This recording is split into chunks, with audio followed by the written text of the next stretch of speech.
ഇത് എനിക്ക്. അപ്പൊ നിനക്കോ? അല്ലല്ല, ഇത് ഫുള്ള് നിനക്കല്ല, പകുതി.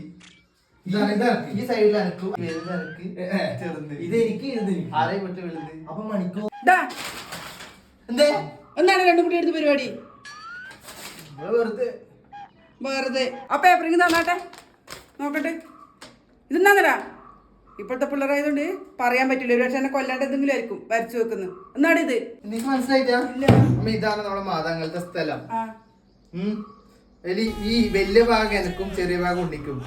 പ്രായമായില്ലമ്മ, നമുക്കെല്ലാം ഒരു വീതം വെച്ച് കിട്ടേണ്ട സമയമായില്ലേ? എന്റെ സ്ഥലം അല്ല, ഈ രണ്ടു ഭാഗം വെച്ചാൽ അത്രക്ക് മനസ്സിലായില്ല. എനക്കും ഉണ്ണിക്കും. അവർക്ക് മണീനെ നേരത്തെ തോട്ടിന്ന് ഒലിച്ചു കിട്ടിയ വെള്ളപ്പൊക്കത്തില് ഈ സ്ഥലം കണ്ടെങ്കില് ഈ ഒരു സ്ഥലം രണ്ടായിട്ട് വീതിച്ചാലേ രണ്ടാക്കായിട്ട് കിട്ടൂലോ, മനസ്സിലായ? മൂന്നാക്കായിട്ട് വീതിച്ചാല് കിട്ടൂല. നിന്റെ അനിയനല്ലോ? അമ്മ അനിയനല്ലേ വെച്ചാല് സ്ഥലം നമ്മൾ കൊടുക്കാൻ പറ്റില്ല. എനിക്ക് മനസ്സിലായിട്ടാ? ഈ ഒരു സ്ഥലം രണ്ടായിട്ട് വീതം 50-50 കിട്ടൂലോ. നീ എന്തിനാ ഒരു ഭാഗം കൂടി? നിനക്ക് കാൽഭാഗം കൂടി ഇത് നേരെ പകുതി ആക്കിയാലേ പകുതി കിട്ടൂലോ. അതിന് വലിയ പകുതി എനക്കും ചെറിയ പകുതി പോലും അത്രേ ഇല്ലൂ. ഈ സ്ഥലം അറിവില്ലെന്ന് നിങ്ങളെ പേരില് ഞാനിങ്ങനെ ഒപ്പ് വെക്കണ്ടേ? അമ്മ അതിന് നിങ്ങൾ വേണ്ട, ഈ വിരല് മതി നമുക്ക്. മുറിച്ചോണ്ട് പോകുന്നു. അതിന് സമയമില്ല. ഇത് എന്റെ സ്ഥലമാണ്. ഇത് ഞാൻ വീതം വെക്കുന്നുണ്ടെങ്കിൽ ഈക്വലായിട്ട് വീതം വെക്കും. എല്ലാവർക്കും ഒരുപോലെ. ഞാൻ എന്റെ അനുഭവത്തിലാണ് എന്റെ സ്വത്തിൽ പോലും നിങ്ങൾ ചെയ്യാൻ പാടില്ല, മനസ്സിലായില്ലേ? ഒരേപോലെ ഇരിക്കുന്നതിനെ കുറിച്ച് നിങ്ങൾ മിണ്ടാൻ പാടില്ല. നിങ്ങൾക്ക് അതിന് ഒരു യോജിച്ചില്ല.